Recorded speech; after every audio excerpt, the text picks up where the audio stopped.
बायको आपल्या करताय की ती जगाला दाखवण्या करताय? संस्कृतीचा पारबट्ट्या बोळ. आमच्या इथं प्री वेडिंग झालं, लग्न ठरलेलं, प्री वेडिंग झालं आणि बोलण्यातून त्या मुलाचं आणि त्या मुलीचं काहीतरी फिसकटलं. त्यांचं लग्न मोडलं, लग्न लागलं नाही. मग त्या मुलीचं दुसऱ्या ठिकाणी लग्न जुळवलं, ते लग्न लागलं, ती मुलगी नांदायला गेली, पण या मुलाचं लग्न जुळत नव्हतं. त्यानं प्री वेडिंग फोटो शूट केलेले होते त्या मुलीचे, त्याच्या सोबतचे त्या मुलीचे सगळे फोटोज तिच्या नवऱ्याला पाठवले. ते लग्न मोडलं. आता ती मुलगी बापाच्या घरी. या प्री वेडिंग न जर एखाद्या माऊलीचा प्रपंच उद्ध्वस्त होत असेल, आपल्या लेकीबाईचं जीवन, तिला अडचणीला सामोरं जावं लागत असेल, तर का हट्ट करता या गोष्टीचा? निदान बापांनी तर आवर घाला, की बापांची ताकद राहिली नाही पोराला काही विचारायची. कष्ट तुमचे, प्रॉपर्टी तुमची, मेहनत तुमची, इज्जत सन्मान. लोक तुमच्या पोराकडे पाहून नाही येतो लग्नाला तुमच्या घरी, तुमच्या तोंडाकडे पाहून लग्नाला येतात. 25 वर्षाचं कार्ट, ज्याला संबंध जोपासता येत नाही, त्याला काय अक्कलेचा भाग आहे? त्यानं गोळा केला हा समाज.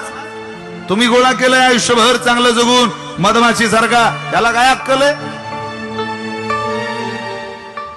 तुम्ही मधमाशी सारखं गोळा केलेलं हे भांडवल, गोळा केलेली सोन्यासारखी माणसं, या चुकीच्या नालायक लोकांच्या नादाला लागून ही माणसं गमावता. तर म्हणा ताकदीनं बापानं बापाचं अस्तित्व टिकवण्याचा प्रयत्न करा. जो बाप पोराचं सहन करतो, त्या बापाचं म्हातारपण सुरू झालं की कुटुंबाची अधोगती दिसायला सुरुवात होते. पोराचं सहन करू नये बापाने.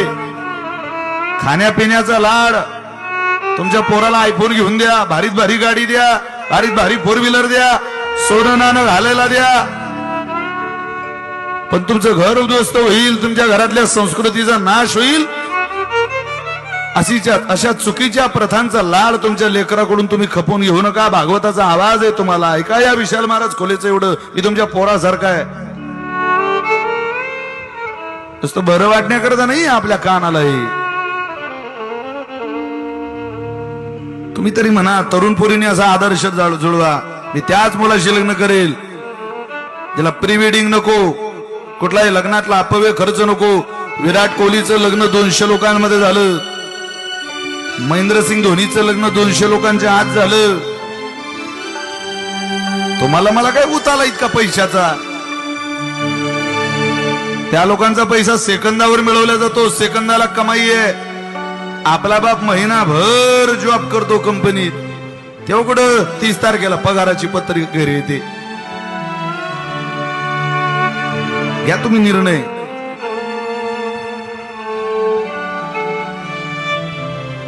मुलींनी जर घेतला एका पातळावर सडा सारवण करून महिलांनी प्रपंच सांभाळला. तुमच्या आईला विचारा बरं, होतं का प्री वेडिंग? होता का बँड होती का? इतकी भारी चप्पल, इतका मोठा घागरा, इतक्या वस्तू, इतक्या. आता नवरीला सजवायला एक बाई असते आणि नवरीच्या आईला सजवायला एक बाई असते. काय करा